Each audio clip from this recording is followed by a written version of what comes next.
What's going on, everybody? Welcome back to the channel. My name is Pancis, and these two are my Saab 9.5s. Actually, this one is part of the family, and so is this one.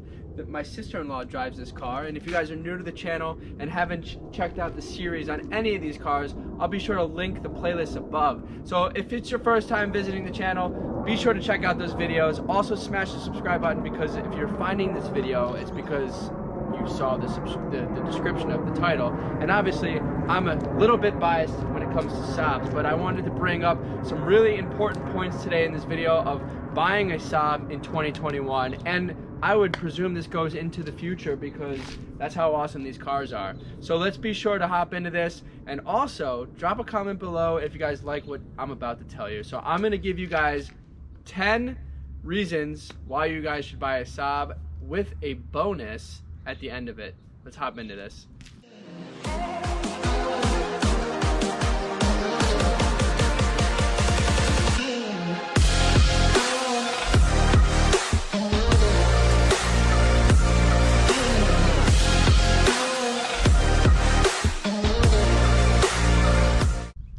Okay, reason number one you should buy a Saab in 2021.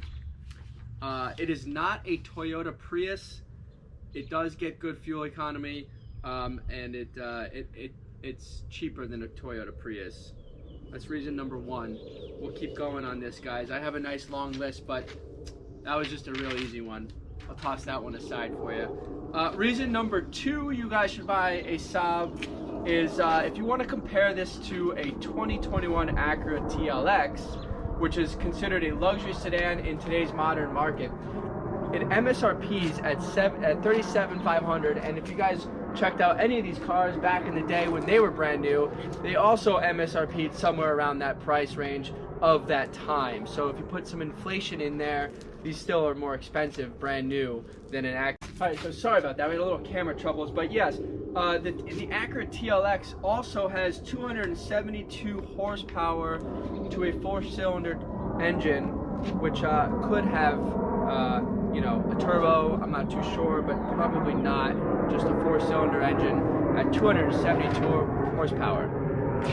These cars, this car, 250, 260 stock with a turbo. And of course, these cars are probably much more comfortable than the seats in an Acura TLX. Next reason why you should buy a Saab 9.5. Let's go into this one. So the next reason why you guys should buy a Saab 9.5 in 2021 and beyond, compare it to an Acura ILX 2021.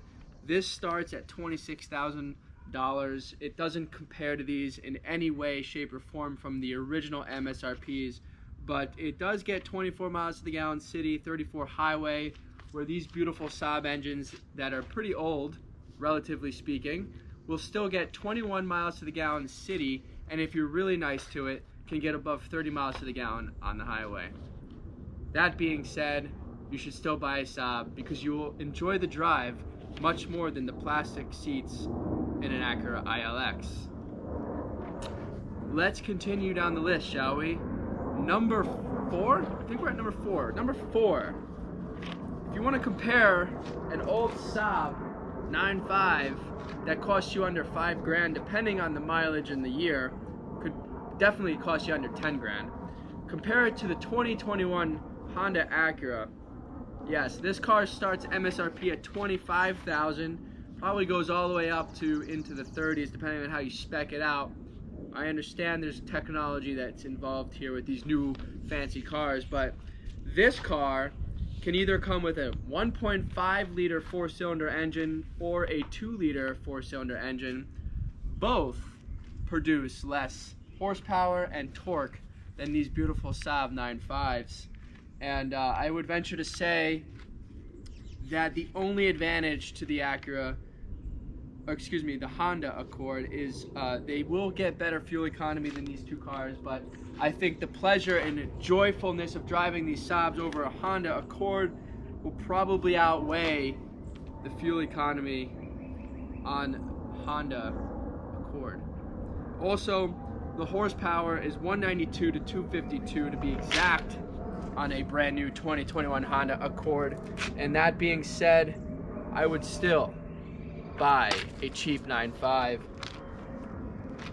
Let's keep going, shall we? Are you guys enjoying this so far? I'm having a little humor because there's a really awesome bonus that if you wait till the end, I'll tell you a little bit more why I have that bonus. All right, so reason number 5, I think we're at. Reason number 5, the reason why you should buy a Saab 9.5 over a 2021 Hyundai Sonata is not because of its awesome warranty, but also because Hyundai costs you $24,000 Sonata starting spec, MSRP at $24,000, and I'm sure it goes up from there, but let's just give it to them.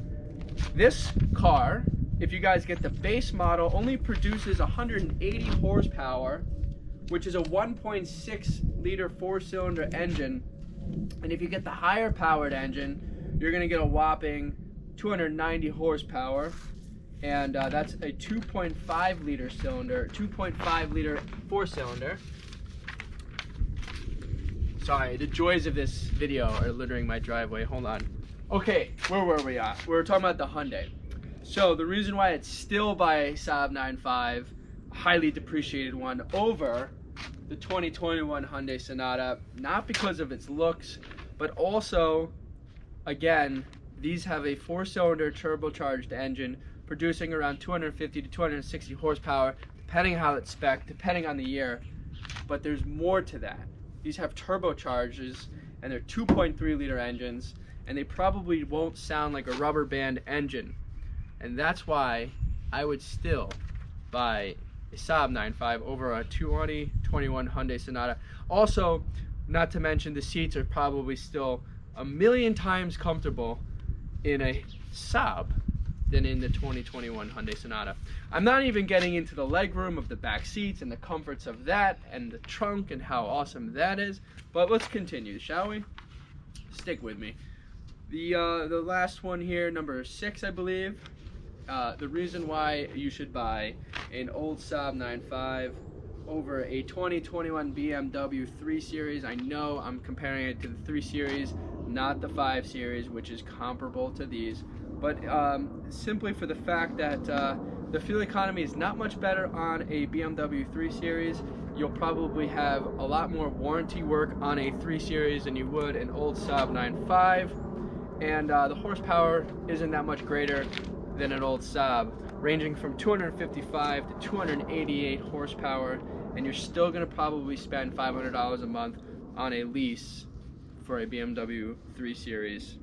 Not to mention, the fuel economy is not that much better than an old Saab 9.5. You're going to have 26 on the city and 36 on the highway. Now, at this point, you guys are all probably laughing at this. You're like, what is this guy talking about? But I got a couple more reasons why you should buy a Saab 9.5 over all of these brand new 2021 fine engineered cars. And here is why. Number 1, if you guys are worried about technology and having Apple CarPlay and Android Auto, you guys can upgrade the head units in these cars. If you watch one of my videos and a couple other videos out there, you guys can have all of that technology installed in your car and have a reverse camera, and if you are talented enough, can still put a camera on the front so you can have a front 360 view of your car, just like any of those 2021 cars. And that's if you guys choose and have to have that technology. You're still going to enjoy the beautiful horsepower of this car and the torque that it comes with the turbocharger.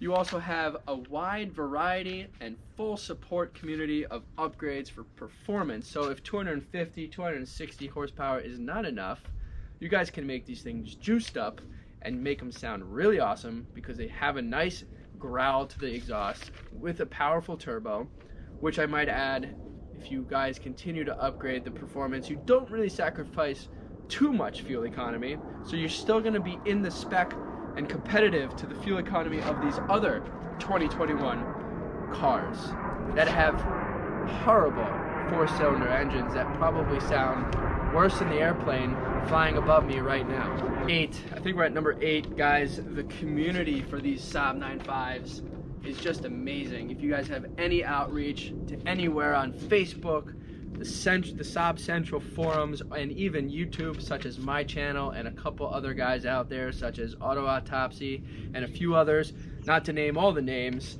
and you need any sort of help with your car because it's not warranted by a factory and a manufacturer, you have a lot of people willing to help you. Just ask a couple of us and other people in the community, and everybody and their grandmother will help you with your Saab. And that leads me to number 10.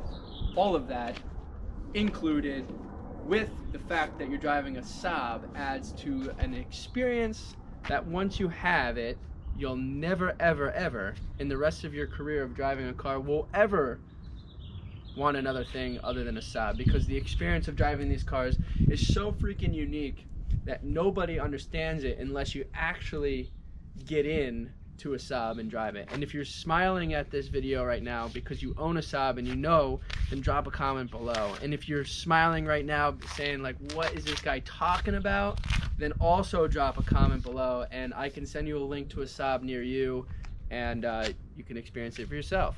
Now the bonus about why you should buy an old Saab 9.5 compared to all of these wonderfully engineered 2021 models is they don't cost you a lot of money every month, maybe $1,500 a year in maintenance, depending on if you do the work yourself or depending on how you drive the car. But all of these 2021 cars, whether they have a 4-cylinder engine with a turbo or not, all take engineering from these cars right here. Ask me how I know, because Saab created the headrest and Saab created the fuel injection, direct ignition, turbocharged engines that every car today is using on the car market, which is why these old powerhouses still get just almost as good, if not as good, fuel economy as all of these wonderful 2021 engines. So I hope you guys enjoyed this video.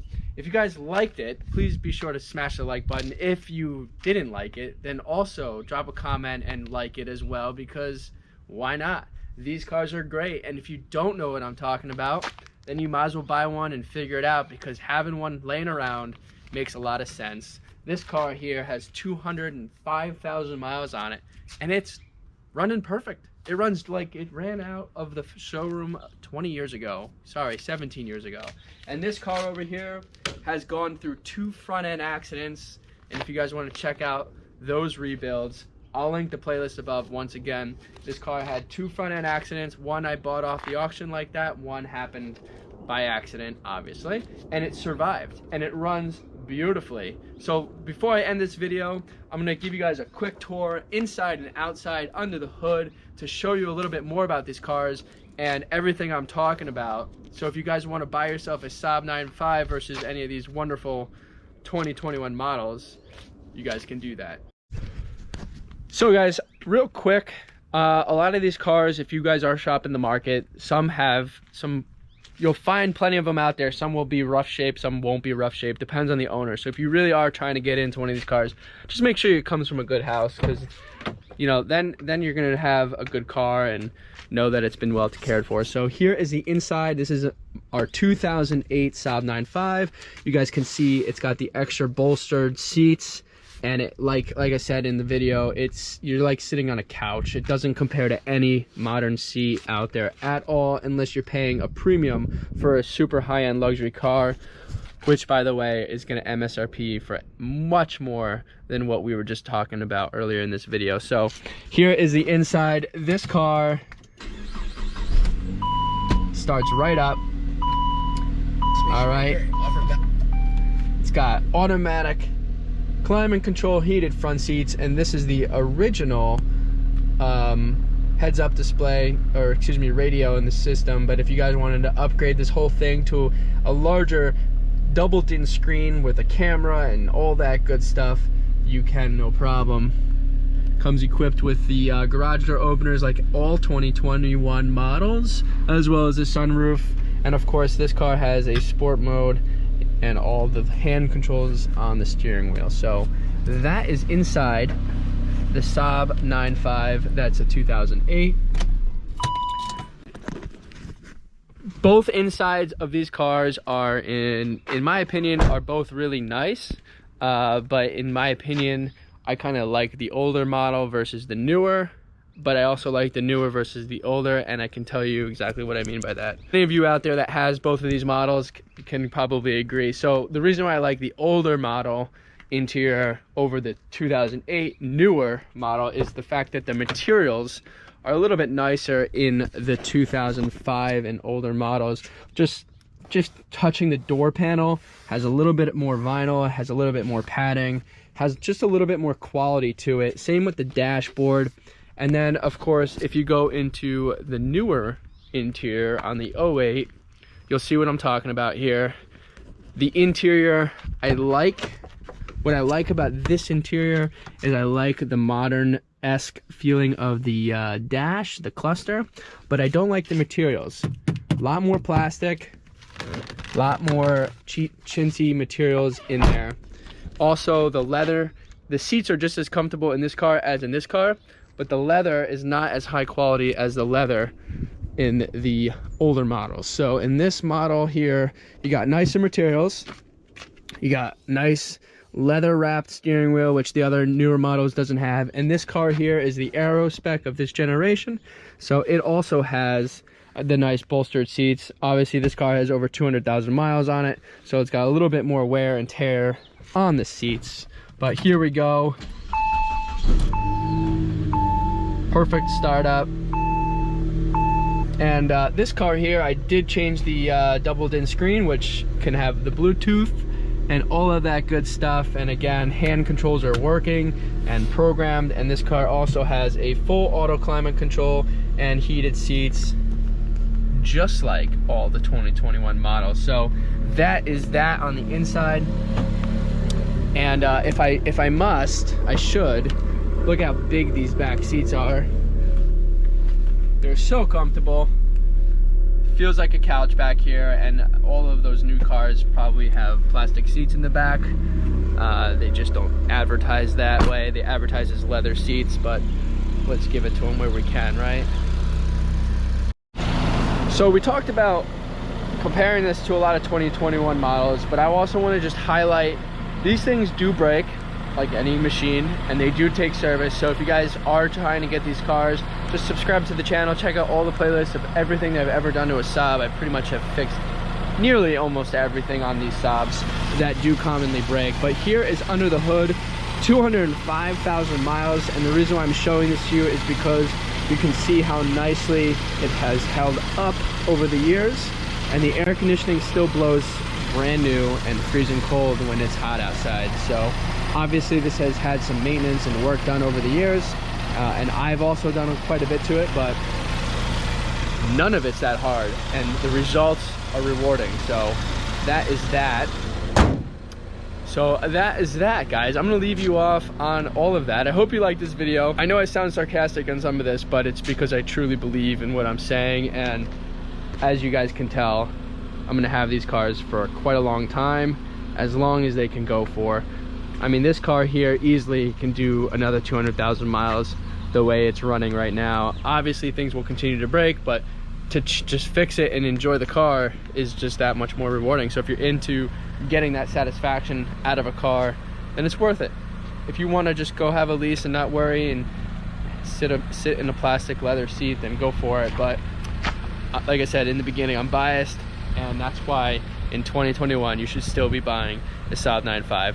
Anyways, guys, thanks for watching. I hope you enjoyed this quick upload, and like, share, subscribe if you haven't already, and shout out to Iron Jello on Instagram, who kind of sparked and inspired me to make this video for you. I'll see you guys next video. Thanks for watching.